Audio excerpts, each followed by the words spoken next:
Merhaba sevgili seyirciler, İranoğlu'nun penceresine hoş geldiniz. Sizleri sevgi ve merhamet sonsuz olan Yüce Allah'ın adıyla selamlıyorum. Bu programımızda Kabak Kemanici ile imamın ilginç hikayesinden bahsedeceğim. Evet, videomuza geçmeden önce ücretsiz olarak kanalıma abone olup beğeni yaparak yorum ve paylaşımlarda bulunursanız memnun olurum. Evet, bu ilginç hikayenin yeri Erzurum 1986 Araştırma Hastanesi. Hariciye koğuşunda yatmaktayım. Bir gece ansızın bağırtı ve cayırtıyla feryadı figanla bir hasta geldi. Kimmiş, neymiş, neyin nesiymiş? Dediler ki Erzurum radyosunda kabak kemaniciymiş. Adamın apantisi patlamış ve ameliyat olduktan sonra özel odaya yerleştiriliyor. Ertesi gün yürümeye başlarken ben koğuşta yalnızım. Kapının önünden geçerken boş yatakları gördü. Burası müsait mi? Buraya gelebilir miyim dedi. Ben de bölüm şefine söyleyin. O izin verirse buyurun gelin. 2 lafta ederiz, ben yalnızım burada. Ve derken adam izin aldı geldi. Hemen tanışmaya başladık. O kendini tanıttı, ben kendimi tanıttım. Ne iş yapıyorsun bana dedi. Ben İmam Hatibim dedim. Resmi İmam Hatibim dedim. Aa, merhaba dedi. Ben de kabak kemanici. Erzurum Radyosu'nda kabak kemaniciyim dedi.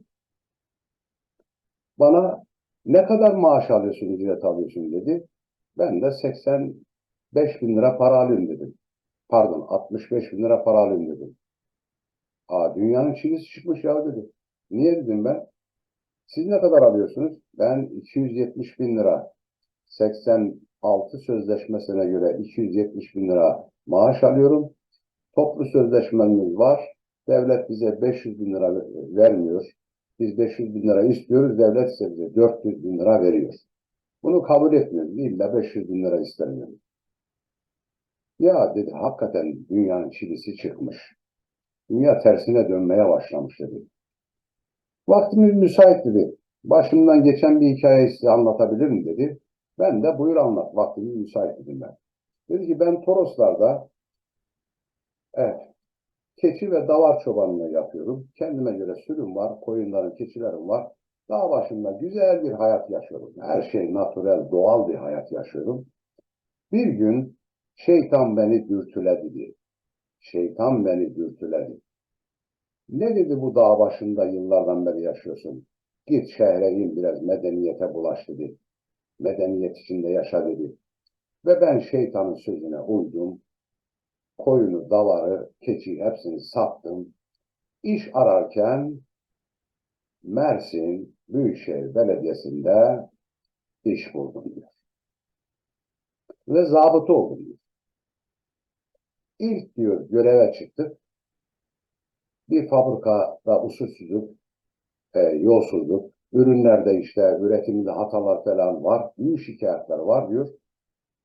Biz orayı kapatmaya gittik. Hem denetleme yapacağız, zaten kapatmamız gerekiyor. Ben acemiyim, bilmiyorum diyor. Önümüze bir sofra kurdular.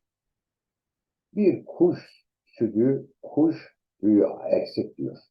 Her şey var diyor. Allah affetsin, içki de var. Biz içtik diyor. Sonra diyor kalkarken ceplerimize birer zarf verdiler diyor. Ben bu zarfın ne olduğunu bilmiyorum, acemiyim diyor. Diğer herkes aldı, ben de aldım diyor. Sonuçta diyor eve vardım, zarfı açtım ki en az 4-5 maaş para var içinde. Ben kesin anladım diyor. Bu rüşvettir, bunu almayacağıma dair kesin kes söz verdim. Fakat bundan sonra ne ki gittiysek göreve, işte denetlemelere falan, hepsinde aşağı yukarı aynı şeylerle karşılar. Ve ben almıyorum.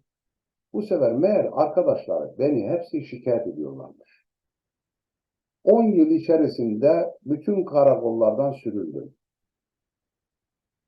Neden? Rüşvet almadığım için arkadaşlarım beni şikayet ediyorlarmış.